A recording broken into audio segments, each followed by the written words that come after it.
funny thinking that the Nirvana story is kind of over as soon as they become famous. That was striking to us too, how quickly it came and went. When you look at those dates, it's like, man, 91 and then Kurt's death in 94. It was such a brief period. But then when, as you did, Nick, you extended out the back and you see that there were several years in the making there. It's funny, people telling me stories about, what was it? Didn't put it in the book. One guy said something about bumping into Kurt in the middle of Olympia, and Kurt sort of tossing this apple up and down. And the guy said, hi, Kurt, what's with the apple? And Kurt said, I haven't eaten in 3 days. It's the only food I've got, so I'm saving it for when I'm really hungry. Wow. And it's just like, wow. You've just recorded an album that's going to sell millions, and you've got an apple, and he gets thrown out of his house. Is that a true story, Nick? Because I've always heard that Kurt was essentially homeless when Nevermind was actually released. It is true. He comes back from the tour. He's not paid his rent. His stuff's on the sidewalk. It's in the Charles Cross biography. There's interviews at the time where Chris Novoselic is mentioning that Kurt's been living in a van they've got out the back of the house. And likewise, Kurt's mother says he ended up back living with her briefly, just for a few nights. He seems just to have kind of couch surfed for a couple of weeks until they went back out on tour, and he ended up back in hotels. Did your opinions or ideas about what Nirvana was as a band change at all through the process of writing this book? I think so. I think what made the difference to me was, in the midst of it all, I did pop up to the American Northwest, and I'd never been that far out before, and to actually go and see the places and meet the people involved was a real experience, but also to be reminded that the person I was writing about wasn't just some guy, that he was their friend, that he was someone who meant something to them. I had one guy on the phone, and we'd never spoken before, and eventually at some point in the phone call he had to stop because he was going to cry. And that kind of thing happened quite regularly. One gentleman has a sort of safe box in which he still keeps the cassette copy of Nirvana's first demo that Kurt gave him, and he's got a copy of Nirvana's first single with a big note from Kurt on front, sort of making jokes about the record.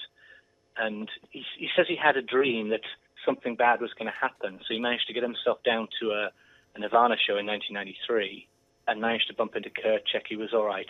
And Kurt gave him this bit of paper and said, I don't have a phone right now, but if you dial this number, the person on the line will know how to get hold of me. I think it was one of his managers. And that's the last he ever saw of him, but he still has this bit of paper with the number on, and just says he never did get through. Wow. But again, the guy at one point said, right, I'm going to tell you a story, but what I'm going to have to do is I'm going to stand here, and he stood himself over toward the kind of wall dividing the living room from the kitchen. And he said, and if I can't continue, I'm just going to walk into the kitchen, and all I'd ask is just leave me there for a few minutes and I'll come back. And I think it brought home to me that this was a real person once upon a time, and there's a lot of people who still hurt.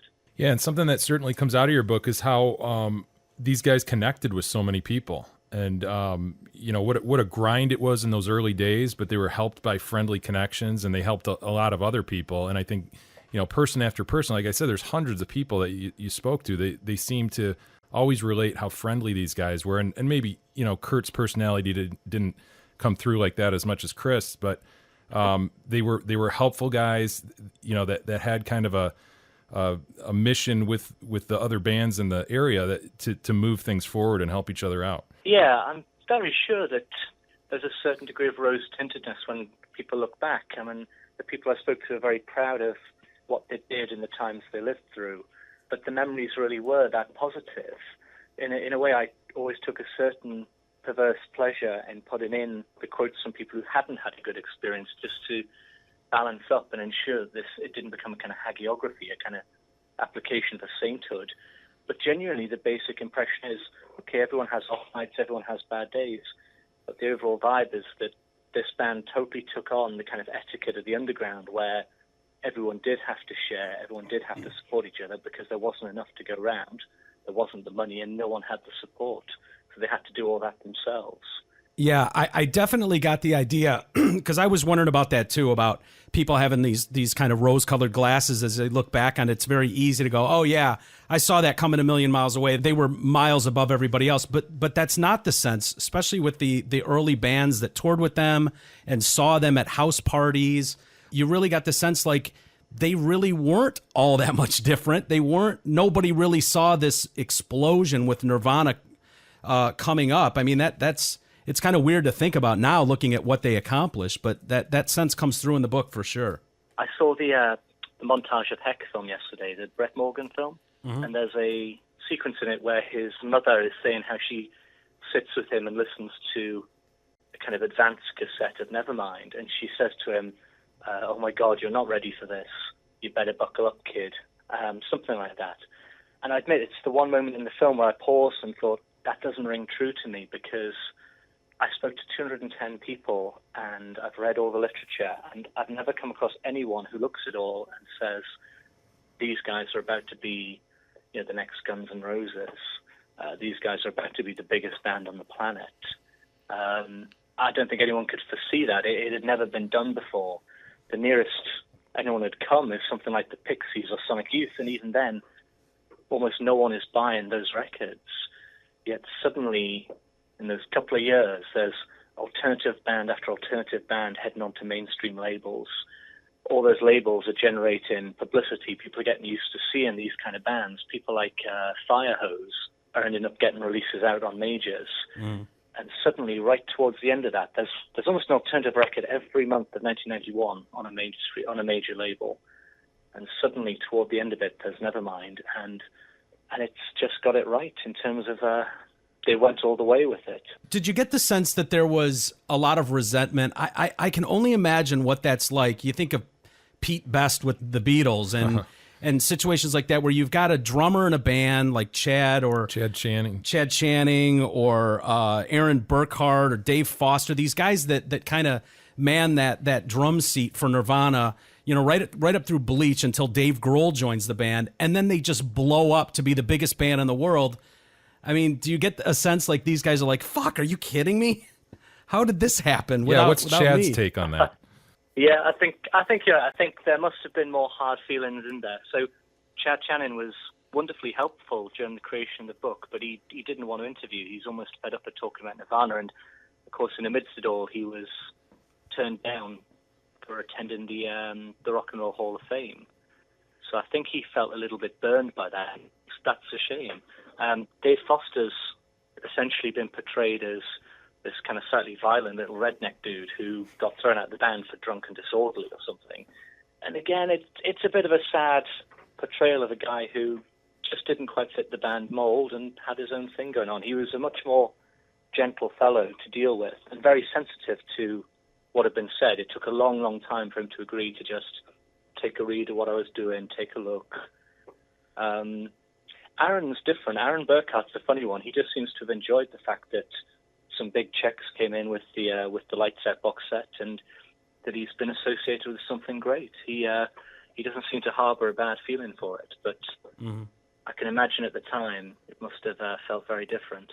You know what stood out to me too, Nick, as I read this book, especially towards the end, was you read a lot from people who are like, yeah, we'd run into Dave Grohl and Chris Novoselic. They would go out, they would hang with people backstage.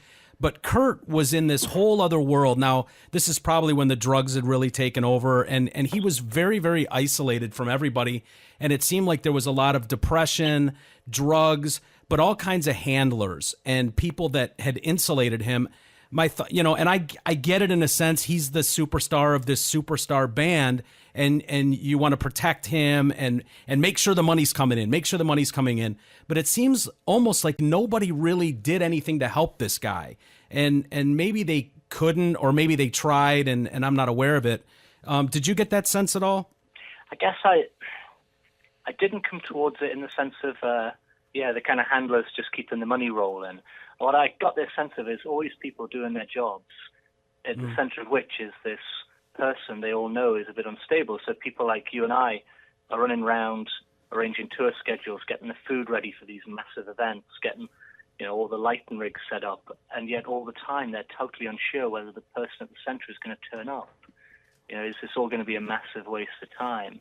So Steve Turner of Mudhoney talks about the first shows of the In Utero tour. Nirvana haven't been on tour basically since the Australia tour of '92, and he says that the people around Nirvana were openly scared. Everyone was nervous. No one knows what's going to happen because they can't tell if this guy's going to turn up and collapse on stage. They don't know if he's going to just not bother turning up at all. So it's that difficult balance between giving someone their freedom to do what they want to do and then having to try and run something around it as well. So I ended up with, I think, a certain degree of sympathy for anyone trying to work with Kurt Cobain at that point in time. I think some people are probably going to be disappointed reading the book that he does become this ever more ghostly and absent figure. But that did seem to ring true to the experience of the bands who were around them, that the social side of the early days has kind of passed away. And that is sad. Nick, at the outset of the book, you say something interesting, that one of the great things about Nirvana is we'll never see them in a Pepsi commercial, or we'll never see them, have a wardrobe malfunction at the halftime show, things like that. They're sort of, put in this time capsule. Frozen forevermore. If Kurt was alive today, what do you think Nirvana's impact on music would have been? Where do you think they would have gone? I can imagine they'd still have their place in history for that sudden flare-up, but it's that awful thing where everything you want turns into something you have. No matter how great it is, there's a point where you no longer appreciate it. So people probably don't appreciate now that, Pearl Jam were massive, and Pearl Jam outsold Nirvana by a million miles. But Cobain's death does kind of insulate him in a strange way. That was Victor Poison Tet, a guy from a New York band, who made that quote, and he was probably bang on the money, that once you no longer get old, once you no longer put out the difficult next album, once you're no longer being tested against whatever the current sound of the moment is, that's it. You last forever. Where would he be now?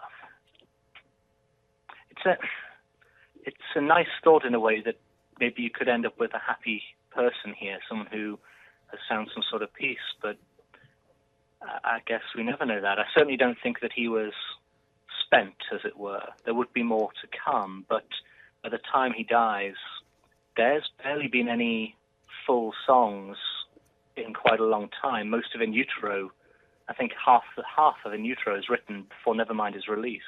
So what we're looking at is a guy who pours music out for quite a few years, between about 1987 and 1991. He's pouring music out into the world, and then he kind of stops. Nirvana don't perform much. They spend so few days in studio together, it's unbelievable. So like half as much time as they did when they were just this poor band that could barely afford studio time. How much of that do you think is Courtney Love's impact, or drugs impacting Nirvana, or something else entirely? I guess I always feel sorry for the females entering the band, I suppose, because I think Courtney Love doesn't end Nirvana any more than Yoko Ono ends the Beatles. In both cases, the bands are perfectly capable of destroying themselves. So by the time Courtney Love gets on the scene, Kurt Cobain, it's very hard to tell whether there's a single year from the time he turns 16 that he isn't on some form of chemical addiction, as it were. So by the time he suddenly has all this money thrown at him, he's already been going around Europe nodding off during interviews. So the full-on romance with Courtney Love comes ever so slightly after this kind of peak of his interest in heroin. So does it keep him there? Probably. I mean, in the end, Courtney Love becomes this place he can escape to, and also, depending on how heavily one thinks that Cobain had problems with mental health, that idea of the perfect family is something that interests him. He doesn't necessarily want to be the man on stage anymore. And that's probably where she's most dangerous, in a sense, that she does give him an alternative. The idea that he could just stop. Now that's curious, is whether he could have ever stopped. Yeah, it wouldn't have been easy. Nick, thank you so much for the time. Nick Soulsby, I Found My Friends, The Oral History of Nirvana. If you're a fan of Nirvana, or especially, I know they hate the term, the grunge era in the Seattle zone, you'll definitely get something out of this book. Thank you so much for the time, Nick. We really appreciate it. Thanks, Nick. Thank you guys very much indeed. Have a good time over in Detroit.